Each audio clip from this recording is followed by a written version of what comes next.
Welcome back to another episode of Board Talk. Tonight I'm sitting down with a good friend I've known in the space for quite some time, a fellow educator, a fellow coach, Bryan. Bryan, how are you this evening? I'm doing good, Phil. Thanks for having me on. Appreciate it. It has been a long time, hadn't it? I think we're Yes. it's close to 2 years now. This is wild. It's completely absurd when you think about it because there are times in the space, and I guarantee you feel this, where it feels like things are going lightning speed. And then there's other times where you're like, oh, wait, that was like 2 months ago. Right. So Yeah. it's funny to think back on the conversations that you and I have had and many others as well. But we've definitely talked a bunch, got connected obviously through Twitter, got connected through spaces specifically. And, Yeah. I'm happy to see what you're doing. And I can't wait to dive into some of this talk tonight because these are conversations we've had in the DMs. And I think this is going to be a great conversation to let people know a little bit more about Bryan, the person, and also some of your thoughts on what's happening in the NFT landscape. So, Bryan, first up, who is Bryan? What has been your journey within crypto and more specifically with NFTs? Thanks for having me on again. Appreciate it. My background, as you mentioned, fellow educator. I'm a high school teacher. I'm from the States, Indiana. I teach in a public high school. I've been a teacher for close to a decade. I think I first opened up a crypto wallet in late 2020. So I started learning about this whole thing. I think that's right around the time as you, right? Because you were early, like Top Shot and Yes. those kind of Early things. January 2021, first week is when I really started to get into the space. Yep. Yeah, yeah. So around that time, I already had some crypto, some ETH, and things. I didn't make my first NFT purchase until I think September of that year, but I was in and around the space and learning about like NFTs and what they can be, and then just kind of started diving into projects and communities, mainly to learn, Yeah. I guess. And I just kind of got sucked into the whole being involved in the community side of it and learning about people and how people are um, trying to do the things that I was interested in doing. I mean, Right. coming off of COVID and like wondering what happens if they just erase our livelihoods, whoever they are, Yeah. or like, I mean, even smaller things, you never know what can happen. So I started exploring like multiple streams of income and learned about like YouTube channels and different things like that. And my background being in teaching and already diving into like live streaming lessons and stuff like that, Right. Right. Right. Right. it just kind of was a natural like avenue for me to go and learn about my own interests and then start to like think about these skills. So some of the things I've done have been related to education, but some not. So yeah, For sure. just kind of Educators wandering around Web3. educators wanting to learn more. Who would have thunk it, right? It's like we're always wanting to learn more or try to, help somebody learn or teach, or I think that's just like where our minds always go, because that's like, at least I mean, I think for most good educators, we want to grow ourselves, right? We want to grow in what we know so that our educating of, kids becomes better, becomes more clear, more Yeah. passionate, etc. And so it's no wonder that we would be, us curious minds would want to know more about the technology, would want to understand, hey, maybe I do need some, also multiple streams of income. Okay, we're teachers. Once again, like a lot of this to me like lines up really well and kind of makes sense why, the both of us and other educators that are here in the space have found a home, because it checks a lot of our marks, right? It's like a lot of the things that we've been searching for and the things that we're interested in are here. And it doesn't mean it's perfect, but at least that we can be part of the movement to make it better, right? And more Yeah. tangible for the world. Yeah, and they're also multifaceted. I mean, I teach sciences, and then you're in music in the Yep. classroom, right? But then we're both coaches as Yep. well. So you kind of see like two different ends of the teaching spectrum, both on the fields and courts and stuff.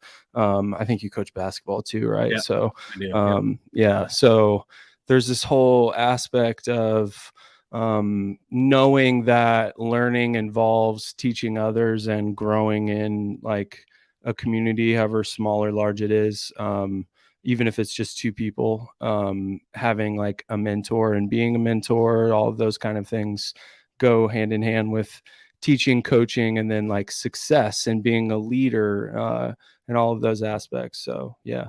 I always say when people ask about, being a teacher or being in education, because I just finished my 10th year at the same high school or same school, K through 12. And it feels like yesterday when I started, to be honest. But people ask, like how is that to be in Web3 as well? I actually think it's a superpower to be able to teach and to understand what teaching and like educating people is. And we're definitely not there yet, but I think it actually will help us as a whole when we continue to think about content creation and thinking about the students that are sitting in our classroom. Every one of them learns differently. Some of them will love it when we have a PowerPoint presentation. Others of them need hands-on activities, right? They need to feel it. They need to see what happens when they put their hands on it. Some of them like to listen to it. Some of them like to read on their own. I think that's kind of where this space needs to go as well. And so like you and I connected in spaces, and now we're both doing more content. And I think it only makes sense. Is like humans learn differently, and we need to find them where they are, not try to like fit them into some, specific little avenue of content. We should be able to say, here you go find the way that you can learn, what Web3 is. Right. Yeah, absolutely. For sure. I can't agree more. For sure. So let's talk about, obviously, you got the hat, you got it in the name. Yeah. OnChain Monkey, obviously for those that don't know, a project that is very early in NFT lore. I know we're still early, but we're talking fall 2021, I believe. Yeah. And I actually minted OnChain Monkey. I think we've talked about this before. Yeah. I minted 3 and they were free except gas, I believe. Yeah, that's right. Yeah. That's and right. so, and it was all on chain, right? Like all the art was on chain, which was a big thing. Obviously, it's in the name, OnChain Monkey. Right. But that was one of the biggest things that people did not realize at the time. I can tell you, having been there when the mint happened, no one really knew why that was a breakthrough or something that would be important. And they really didn't completely comprehend, in my opinion, the team, how quality the team was when they first dropped. The reason I minted them is a Discord I was in was talking about it. We were watching, and like Roham from Top Shot, he started minting a bunch too.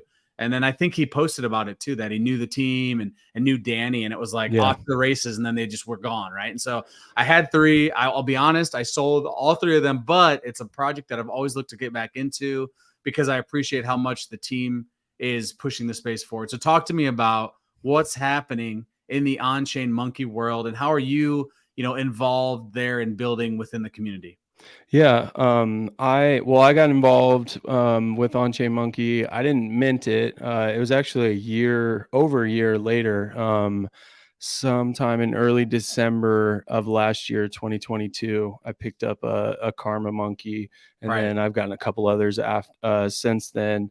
I mean, you mentioned, before I forget, I believe so Bill Tai is one of the investors or something in, I think, Dapper Labs. So that makes that's sense. kind of a connection there for some of the the other projects around the space and stuff. For sure. And where those connections came in those early days, for sure. Yeah. So, but yeah, I got involved.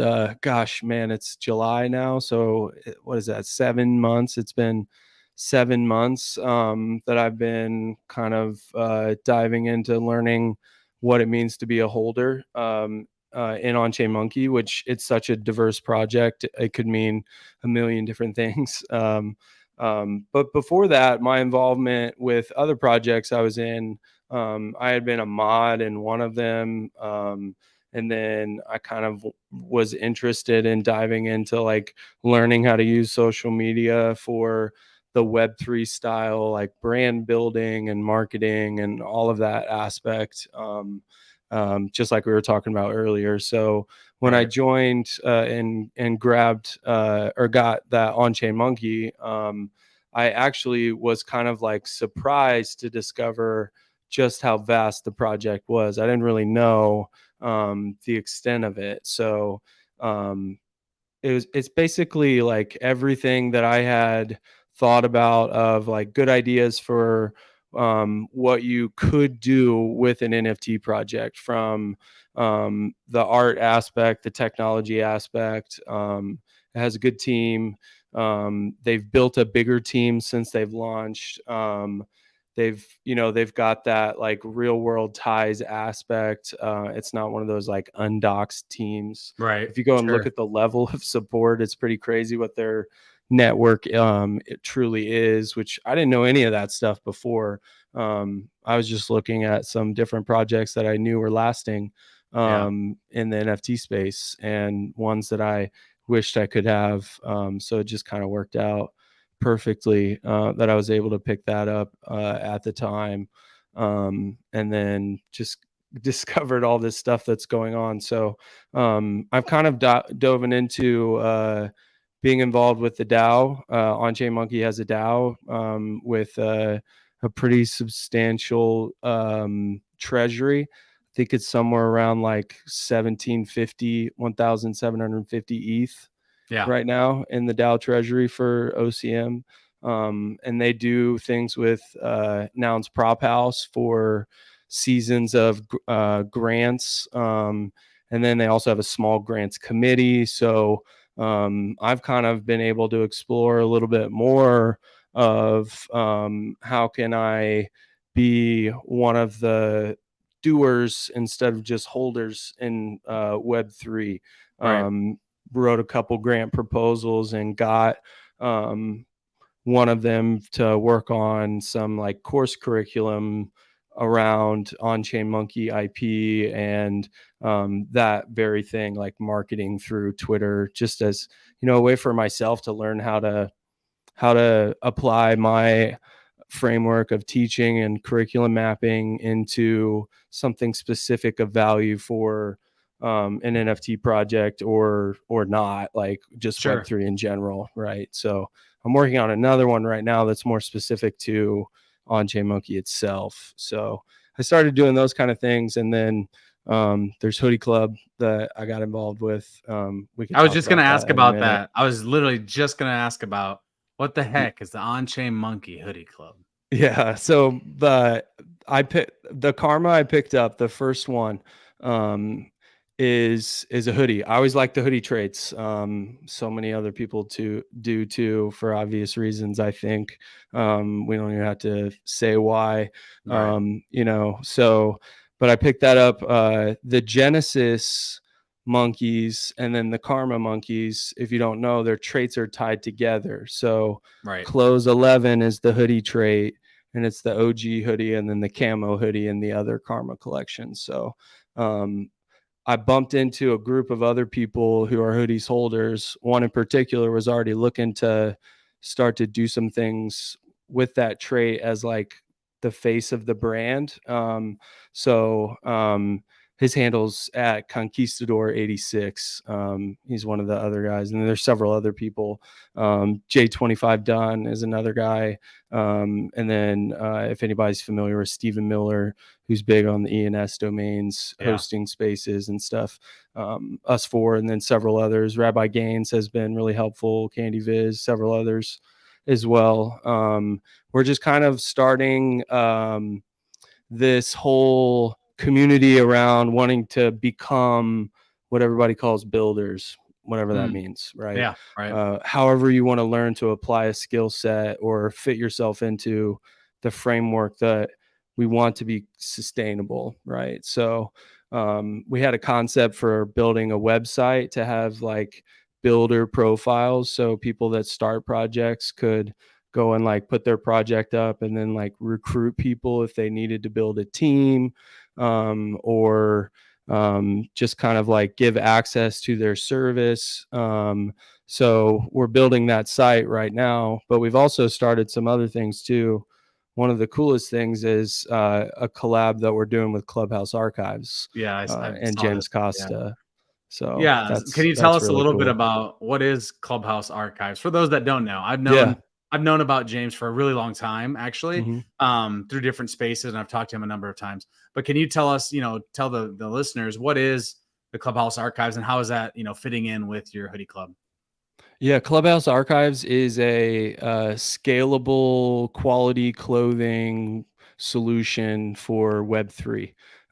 We all know like merch is a thing, and we kind of like accept it. And the people that are the holders love it. We want more of it, but everybody on the outside likes to shout about, merch is a cash grab, but like we want it. We want Yeah. merch, right? Right. But we Right. also want it to be nice. Yep. Sometimes it's not so nice, That's right? correct. That's So, correct. but then Clubhouse Archives is really doing things a little bit differently. They're trying to marry together the tech side with the quality fashion side, and do sort of like digital physical crossover products where it has a digital version. And then we've been in some conversations with, if you're familiar with NFC chips and Yes. that type Yeah. of technology, and uh, being able to have provenance with a physical item, which kind of sounds silly if you're thinking about mass production. But Right. if you're thinking about a community of collectors that wants to do things together, that are creative and have the ability to like send things to one another, like Yeah. Yeah. track what you've done together. Like we all went to this IRL event together, and look, hold your phone here, I'll show you this Yeah. stupid Yeah. art app Right. that we Right. made Right. for Right. it or whatever, For sure. just like the fun stuff, right? Yeah. So our hoodie that we designed, we kind of like activated the community for the final design elements of it, picking the color, and then we're going to be going down the trail of figuring out how to build it on that that tech side and use NFC chips. And we're getting ready to launch our pre-sale, so it's rolling out, and fabric and stuff has been coming in. So we're looking to drop this first hoodie sometime this fall. Mid to late October is the target. So it's pretty exciting. We're the first collab that they've done as like a community crossover collab with Right. Clubhouse Archives and another, like project, I guess. Which is I not the I love official that. OnChain Monkey. It is OCM Sure. Hoodie Sure. Club, Sure. I It's just still a want to be clear community, though. about that. Still a But community. we have spoken with, the Yeah. Yeah. team and MetaGood, and we made sure that we're not crossing any lines on IP and that Right. type of stuff. So it's legit. I love that. I'm also completely fascinated to learn more myself on what that physical and digital crossover can be with merch, because I Mhm. think really, really soon that's going to be something that everybody wants. And they don't know it right now, maybe, but I think they're going to know really soon that they love that merch and they want to rock it in real life, but they also want to rock it when they're walking around in the metaverse and enjoying each other's company or going to a concert or watching a movie, whatever it is in the metaverse. Mhm. That's going to be here sooner than we think, and they're going to want that. So I Yeah. find that smart. It's something I've thought about personally when it comes to like, the brand that we are working on with Board Media Group too, is like when we do merch, we want it to be quality. That's the number one thing we talked about. Yeah. Like quality actually should matter in merch, and especially if it's community driven, right? If it's a community driven merch, these are people that really want it. They aren't, if it's a little more expensive, but the quality is obviously there, and you can have a digital asset with it, they're Mhm. going to line up for it at the end of the day, because that's what we should be focused on more, is how can we actually drive this tech, this Web3 idea, this digital world that we're talking about all the time. How can we actually drive it more into the physical world too? So I love that. Yeah. I love what Clubhouse Archives is doing. James is great. And Yeah. I can't wait to see how it goes for you guys. And you have to tap back in with me and let me know, the For processes sure. and all that. I'd love to pick your brain a little bit. But so talking about OnChain Monkey and obviously the Hoodie Club is amazing. I love what you're doing there. I think small communities within an NFT project are vital. Actually, I think that's actually how projects are able to rise up and survive, is that they need people that are really dedicated, and it can be within a small little sub community within that project. So I love what you're doing there. Talk to me about what the heck is an ordinal and why the hell is it important?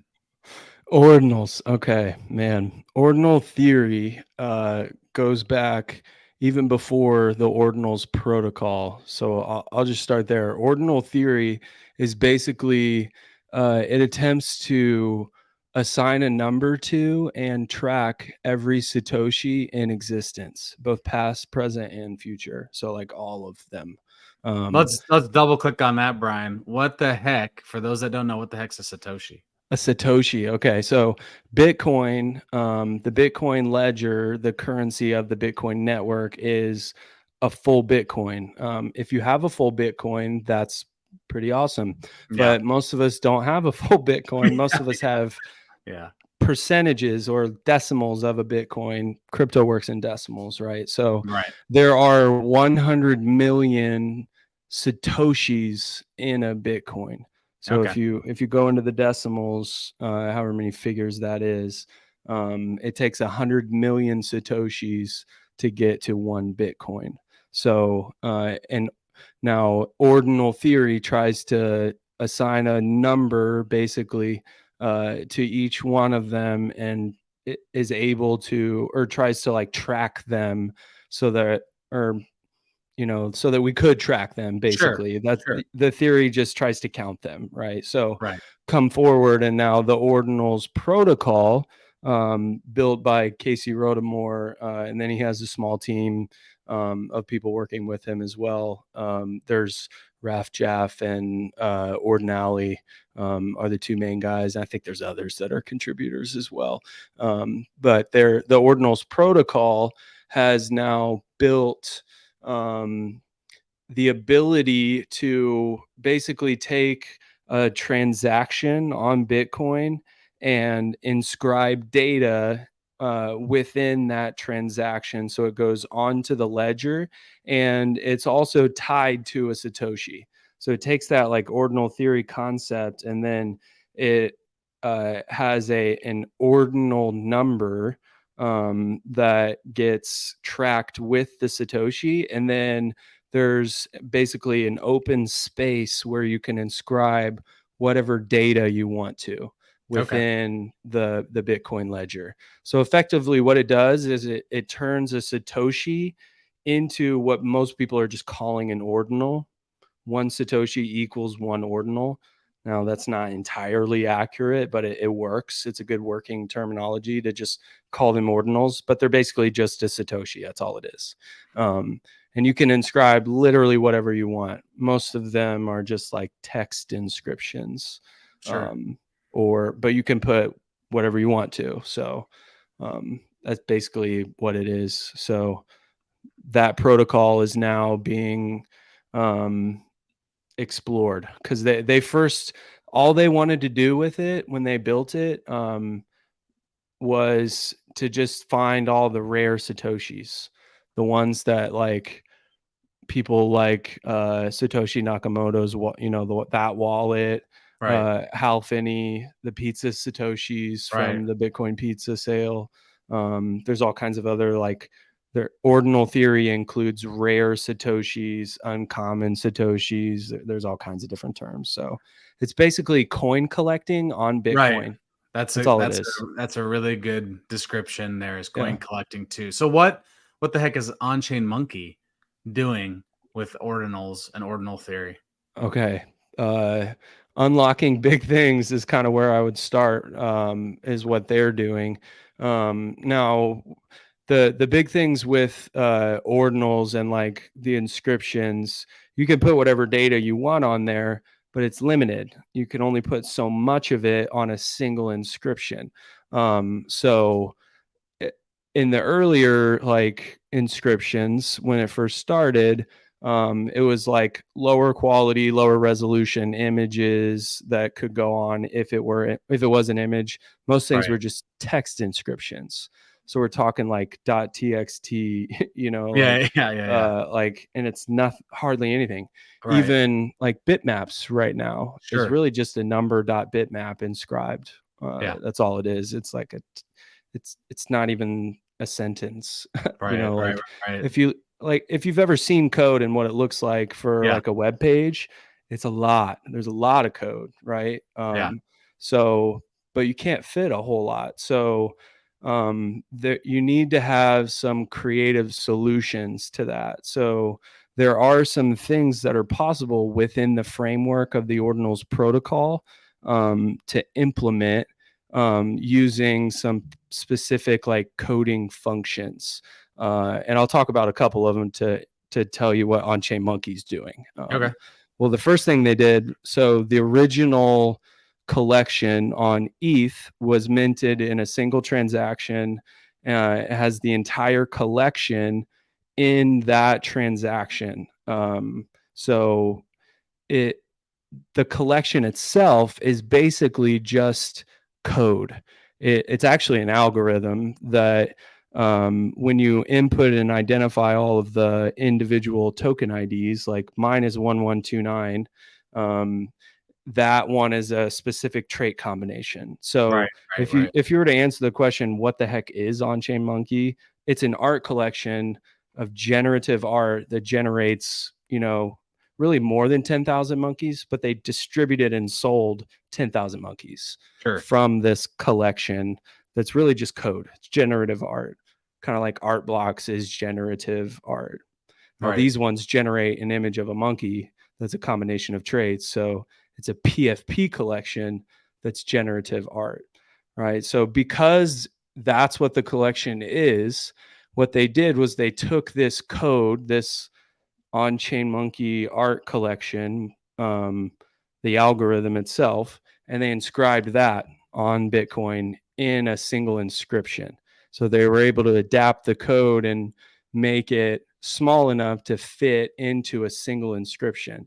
So if you go to I think it's ord.io or ordinals.com and search for inscription 20219, that's the OnChain Monkey inscription. And then when you open it, you can literally type in the ID of the monkey and it renders the image in real time off of the inscription. So that's the other thing about the Bitcoin ordinals, is that this code is not just sitting there. You can access it and run it in real time. So the next thing that MetaGood did, which MetaGood's the business, the company that created OnChain Monkey. Danny Yang is the CEO, and he's kind of the coding mind behind OnChain Monkey. They do have an engineering team and an art team and things like that now that help with all of this stuff. But Danny is the brilliant person behind OnChain Monkey, the creator, the artist, we call him that, right? So now what they've done second is a collection they've called Dimensions. OnChain Monkey Dimensions 300 has already been launched. There's going to be more of them. There'll still be Dimensions, but they're slightly different. But basically, OnChain Monkey Dimensions is it's a lot of things. It's an art collection, just like the Genesis collection of OnChain Monkey is. But it's 3-dimensional art that is animated. And then the code is able to be rendered and moved around. So you can manipulate it by basically clicking and rotating your monkey around. If you've ever seen them, it's a 3D monkey, it's not just spinning automatically. You're controlling what it's doing, which is pretty crazy. So first it's an art collection that is a 3-dimensional monkey that you can manipulate in real time, streaming from Bitcoin, you could say, because that's really what it's doing. The way that it's able to do that is using some what we call them dimensions of the ordinals protocol and the capabilities that it has. So, I mean, it was random mint. It has all of these different features to it. Random mint, everything you look for in an NFT project and all of that kind of stuff, provenance. But some of the amazing things are when you get into how did they create that image. So when you get your own, it still fits on a single inscription, right? It's still in that small amount, but it's a 3-dimensional animated, high resolution image. So it scales up. If you had a 75-inch 4K TV, it would look just as sharp as it does on your cell phone page, because that's the type of code that it is. It's generated from code. The way they're able to do that is because part of the collection of dimensions is actually coding libraries that are inscribed on Bitcoin within the ordinals and, you know, the inscriptions. So they inscribed 3.js, p5.js, and a compression library. And what they're able to do through a coding function called recursion is call in functions from other inscriptions to run the code and generate those images. So all it's doing is running JavaScript to generate those 3.js, p5.js, and then it's compressing and decompressing in real time. That's how it's able to do that. Which It's is obviously insane. That's the thing is, like, I would say from an outside perspective, one thing that I believe that everyone has always noticed or been aware of is the tech side of OnChain Monkey has always been like top of the line. Like anytime you hear anyone talk about it, even if they're not in the OnChain Monkey family, they've always spoke highly of what they're trying to drive with the technology. And that is a big part about, you know, NFTs and Web3 in general that sometimes I would say gets brushed under the rug a bit. And OnChain Monkey is making it sexy, if you will. Like they're making it important to flex their muscles on the dev side, on the tech side, I would say. Yeah, because it's quality art. But the thing about it is that it's generative art on chain using Bitcoin transactions to generate that art, which is pretty crazy. So it's turned Bitcoin into a generative art machine. Yeah. And it's not just OCM that can do this. You could go do it right now if you had the know-how, you know. And people will build tools that make it code, you know, like code free. So you'll be able to use basically applications that are going to call in these functions of the JavaScript and whatnot to make your own generative art projects on chain. So people like you and I would be able to do those kind of things. I think music is already, you know, going on there. I actually recently had a conversation with someone that's doing that exact thing. So that's where this is so important that we have leaders that are driving the vehicle, if you will, and making it easier eventually for more creatives to come on the scene and do what they want to do. I think that's, you know, at the root of all of this, of Web3, it's about pushing the tech forward and also making it more accessible for more creatives to come in and more developers and more builders, whatever we consider a builder, to come into the space and set their own path, which I think is honestly like remarkable and beautiful. So Bryan, we've talked for about 30 minutes. This has been a great conversation. And I just want to wrap with like, I think a pretty straightforward question, but like if someone, you know, maybe they're just learning about NFTs or they've been here for a while and they don't know anything about OnChain Monkey, what would you want them to know, or where should they go to learn a little bit more about the OnChain Monkey family and why maybe that's a great fit for them? The Discord, honestly. Go join the Discord and jump on spaces and start meeting people. That was what I did. And you'll find that, number one, people are extremely welcoming. It's a really positive community of people who are looking to do good with what they're you know, out here and about. You know, like there's lots of fun that happens too. The IRL events, like the DAO has funded IRL events, like all kinds of fun stuff, you know, going on. But there's philanthropic things happening too. Money being given to good causes all around the world to support things like evacuation efforts for, you know, like war-torn areas of the world. You know, companies that are doing philanthropic endeavors, but even just like local people who want to, you know, like propose a grant to the DAO to get funding for like your local skate park. Somebody did that in South America. I don't know if anybody's ever seen those different things that the OCM DAO has funded, but the people are truly amazing, and the network that's being built within this community is becoming substantial to be a part of, and you just get pulled into wanting to be involved more and more. I've met so many amazing people, and that's the best part. I mean, is the people. It makes you want to stay. There's common interests, and then you get to like build those kind of things that you actually want to do together, not just like sit back and wait on the next thing to be delivered, but you can dive into making this Web3 experience for you and what your interests are. That's possible. That's kind of what we're doing with OCM Hoodie Club. There's a lot of other groups in, OnChain Monkey that are doing similar things. So, and in other projects of Web3 too, so it's just a really good microcosm of the people that have been involved in the space for a long time and know why they're here and are patient with the things that are being built, and are really just like here for all the positive aspects, and just to be involved for the sake of it. And it's less about like the floor price and all of the nonsense, like, well, we got to forget about it, and it'll go up eventually. Just forget about it, like, it's okay. I think that I think that's a great sales pitch.